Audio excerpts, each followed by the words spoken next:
오늘은 어린이 주일입니다. 어린이가 오늘의 주인이라는 말은 아닙니다. 주일은 주님의 날이죠. 주일뿐만 아니라 모든 날의 주인은 주님입니다. 어린이 주일이라는 말은 주님이 어린이에 대해서 하신 말씀을 우리 마음에 새기고 주님을 사랑하는 마음으로 그들을 사랑하기 위해서 교회가 정한 주일입니다. 대해야 할까요? 지금 이 자리에 어린이는 없습니다. 그러나 여러분이 가정에 가면 자녀도 있고 손자, 손녀도 있고 이웃집 아이들도 있습니다. 그들을 어떻게 대해야 할까요? 이것이 중요한 이유는 우리가 사람들을 어떻게 대하느냐에 따라서 신앙생활의 성패가 갈리기 때문입니다. 잘 믿는다고 하면서 사람들을 함부로 대하면 주님의 긍휼을 입지 못합니다. 또 하나님을 잘 섬긴다고 하면서 사람을 사랑하지 않으면 그것은 거짓말일 가능성이 많습니다. 자, 그렇다면 우리는 어린아이들을 어떻게 대해야 할까요? 첫째로 용납하라고 말씀하십니다. 14절에 보면 예수께서 이르시되 어린아이들을 용납하고 그렇게 말씀하시죠. 사람들은 예수님이 자기 아이들에게 안수하고 기도해 주시기를 바랐습니다. 그래서 자기 아이들을 데리고 예수님께로 옵니다. 제자들이 그 광경을 보았습니다. 그리고 그들을 꾸짖었습니다. 아마 부모들을 직접 꾸짖지는 않고 아이들을 꾸짖음으로써 부모들의 행동을 제지하려고 했을 것입니다. 당시만 해도 여성 인권이나 아동 인권은 없었던 때입니다. 인권이라는 말 자체도 없었습니다. 당시 문화는 여자와 아이는 사람 수에 넣지 않았습니다. 성경은 이 시대를 사는 우리의 관점에서 기록된 것이 아닙니다. 그 시대의 문화 속에서 그 시대에 쓰던 말로 하나님의 마음을 담아 기록하는 것입니다. 그래서 우리는 본문 곧 텍스트를 읽을 때 큰 텍스트 속에서 읽어야 하는 것입니다. 문맥이나 시대 상황 속에서 읽어야 합니다.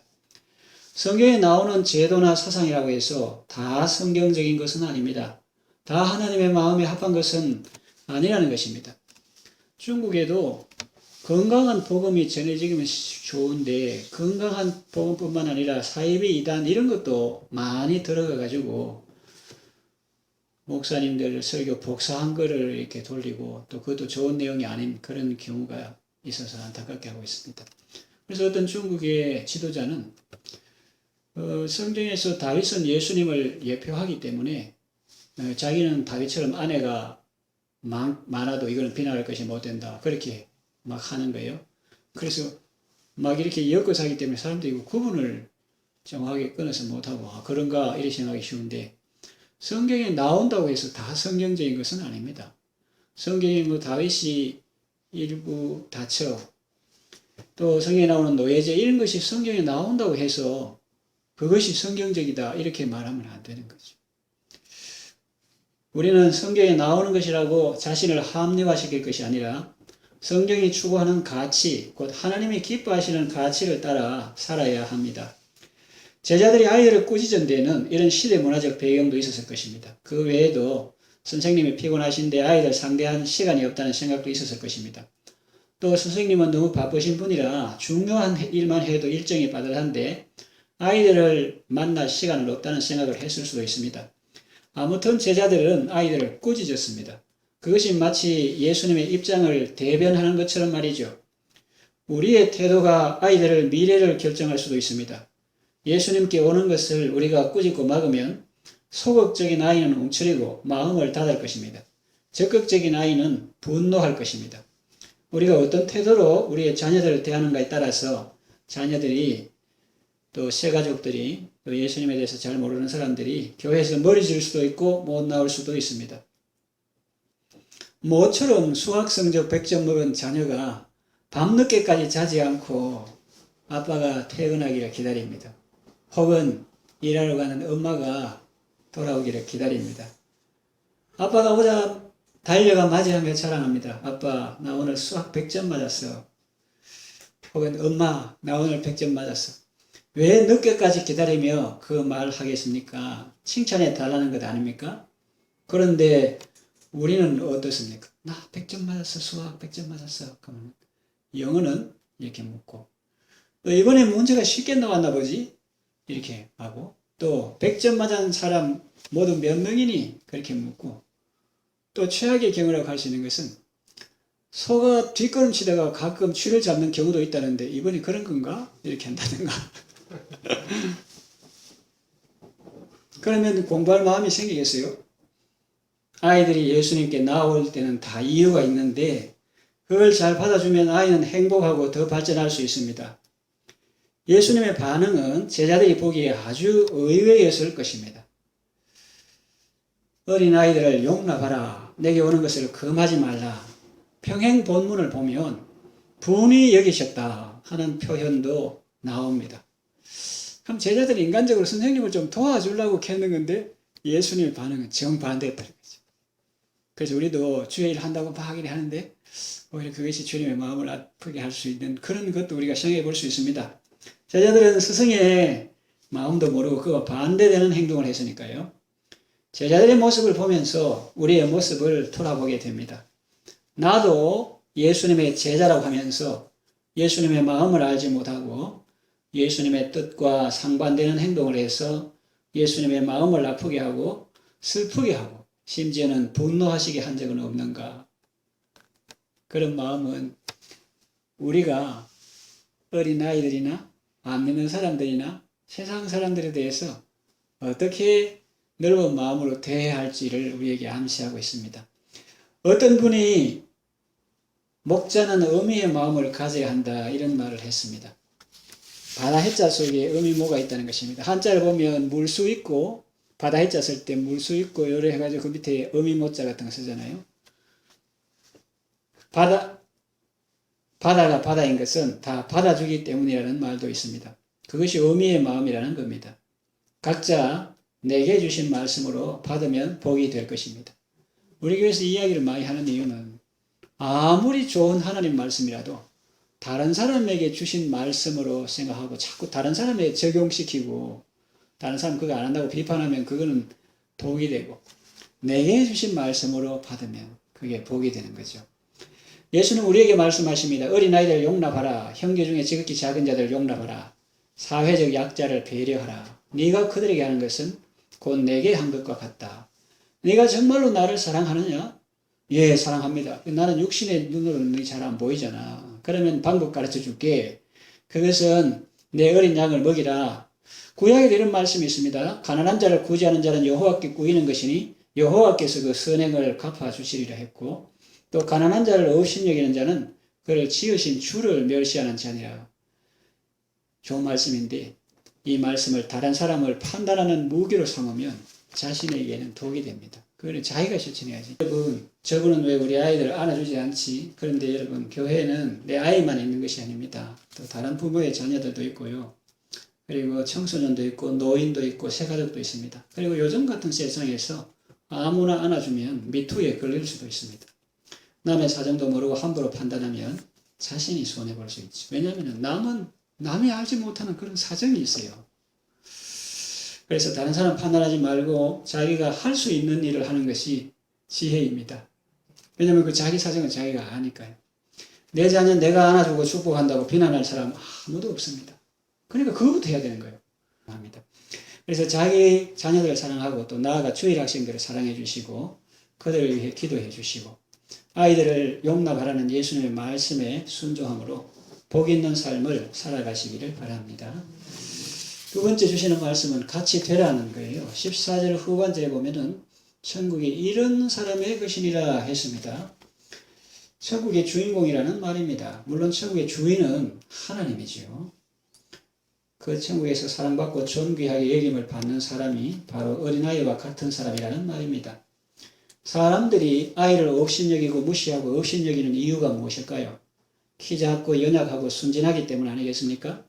그래서 때리고 속이고 납치하고 유괴하는 것이죠. 그런데 만일 그 아이 옆에 시커먼 안경 쓴 건장한 남성들이 보디가드로 지켜주는 사람으로 있다고 생각해 보세요. 함부로 대할 수 있을까요? 없습니다. 그랬다가는 큰 고다칩니다. 뼈도 못 추리고 엄청난 손해배상을 해야 할 것입니다. 사람들이 몰라서 그렇지 실제로는 아이들이 그런 존재입니다. 재벌 이세와 비교할 수 없는 하나님 아버지의 자녀입니다. 그리고 시커먼 안경 쓴 건장한 남성 정도가 아니라 천군 천사들이 24시간 호위하고 보호하고 있는 것입니다. 예수님이 이 사실을 직접 말씀하셨습니다. 산과 어린아이 중 하나도 없이내기지 말라. 천사들이 항상 아버지 얼굴을 배웠느니라 그랬거든요. 천사들, 그러니까 복수로 되어 있으니까 적어도 2명 이상의 천사들이 그 아이들을 보호하고 있다 하는 것을 우리가 예수님이 직접 그렇게 말씀하셨습니다. 그러니 그들을 꾸짖고 금하는 것은 어리석은 사람이 하는 짓입니다. 뭘 모르는 사람이 하는 일입니다. 실상을 제대로 안다면 용납할 뿐만 아니라 주님 사랑하듯 사랑할 것입니다. 나아가 이 말씀이 우리에게 요구하는 것이 있습니다.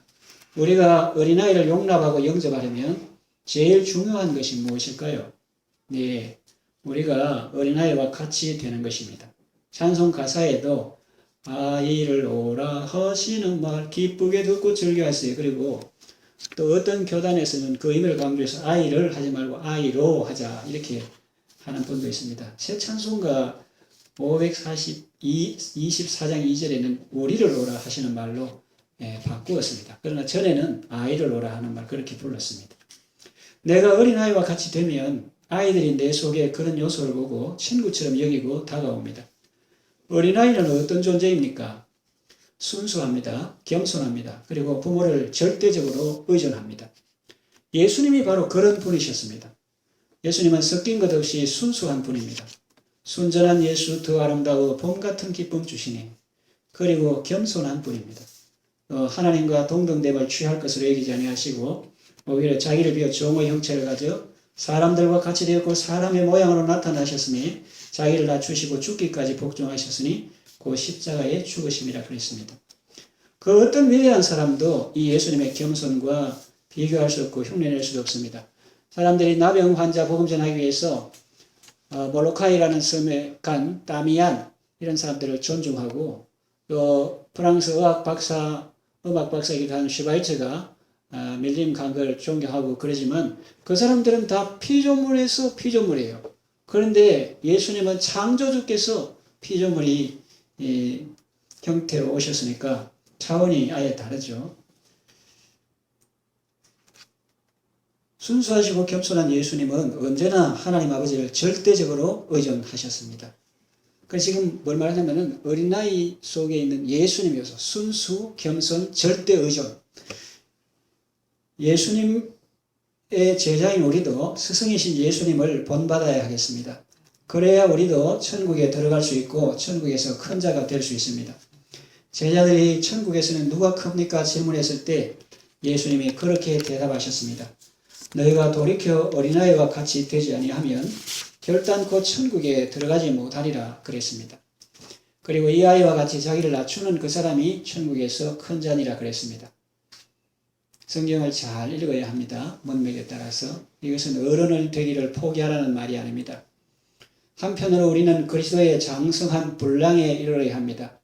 성경에 말씀하시기를 때가 오래므로 너희가 마땅히 선생이 될 터인데 젖이나 먹고 단단한 식물을 못 먹을 자 같이 되었도다 그랬습니다. 신앙생활 10년, 20년, 30년 이렇게 하면 이제 우유병 그만두고 젖 먹는 모유 어머니가 먹여주는 걸 먹는 그런 걸 벗어나서 이제 직접 씹어 먹고 현미도 먹고 이렇게 해야 되는데 이 사람들은 젖이나 먹고 단단한 식물을 못 먹을 것 같이 되었도다 이렇게 사도 바울이 말하고 있습니다. 때가 오래면 너희가 마땅히 선생이 될 텐데 아직 그러면 어쩌냐는 거죠. 그러면 안 되는 겁니다. 단단한 식물도 먹고 지각을 사용해서 분별할 줄도 알아야 합니다. 그런 면에서는 장성해야 합니다. 자라가야 합니다. 어른이 되지 말라는 말이 아니라 어른이 되더라도 아이와 같은 순수함, 겸손함, 하나님을 절대적으로 의존하는 마음은 변치 말라는 말입니다. 그래야 천국에 들어갈 수 있습니다. 그래야 진정 아이들을 용납할 수 있습니다. 천국이 이런 사람의 것이니라 했습니다. 여러분 모두 예수님의 마음을 본받으시고 천국의 주인공 다 되시기를 바랍니다. 세 번째, 축복하라 말씀하십니다. 15절 그들에게 안수하고 그 길을 떠나시니라 했고 평행 본문인 마가복음 10장 16절에 보니까 그 어린아이들을 안고 그들 위해 안수하시고 축복하시니라 그랬습니다. 아이들을 안아주셨습니다. 아이는 예수님의 품에 안겼습니다. 조금 전까지만 해도 제자들에게 꾸중을 듣고 마음이 불안하고 불편했는데 그들의 스승이신 예수님이 나를 변호해 주시고 귀하게 여겨 주시고 안아주시니 정말 고맙고 감사한 마음이 들었을 것입니다. 안아주실 뿐만 아니라 그들 위에 안수하시고 또 축복해 주셨습니다. 손을 얹고 복을 빌어 주셨습니다. 강건할지어다 평안할지어다 그런 마음이셨을 것입니다. 이 말씀이 우리에게 주는 교훈이 무엇입니까? 너도 아이들을 축복하는 삶을 살라는 것입니다. 스승이신 예수님이 그렇게 하셨으니 제자인 너희들도 그런 삶을 살라는 것입니다. 여러분의 그 삶이, 그 행동이 예수님의 안아주시는 그 손이 되시고 기도해 주시는 손이 되시고 축복하시는 입술이 되라는 것입니다. 이것이 어린이를 통해서 예수님이 우리에게 주시는 말씀입니다. 이제 말씀을 정리 요약합니다. 예수님을 사랑하는 것은 예수님의 말씀을 잘 받들고 순종하는 것입니다. 예수님은 우리에게 네가 나를 사랑하거든 내 어린 양을 먹이라고 말씀하셨습니다. 주님의 어린 양은 어린 아이들입니다. 또 주일학생들입니다. 또 자녀들입니다. 손자, 손녀들입니다. 나아가 영적으로 새가족일 수도 있고 사회적 약자일 수도 있습니다. 그들을 사랑하는 것은 예수님을 사랑하는 것입니다. 예수님을 사랑하는 것은 그들을 사랑하는 것입니다. 예수님의 뜻을 받들어서 많은 사람들을 용납하고 섬기며 축복하는 삶을 사시고 천국의 복을 받으시기 바랍니다.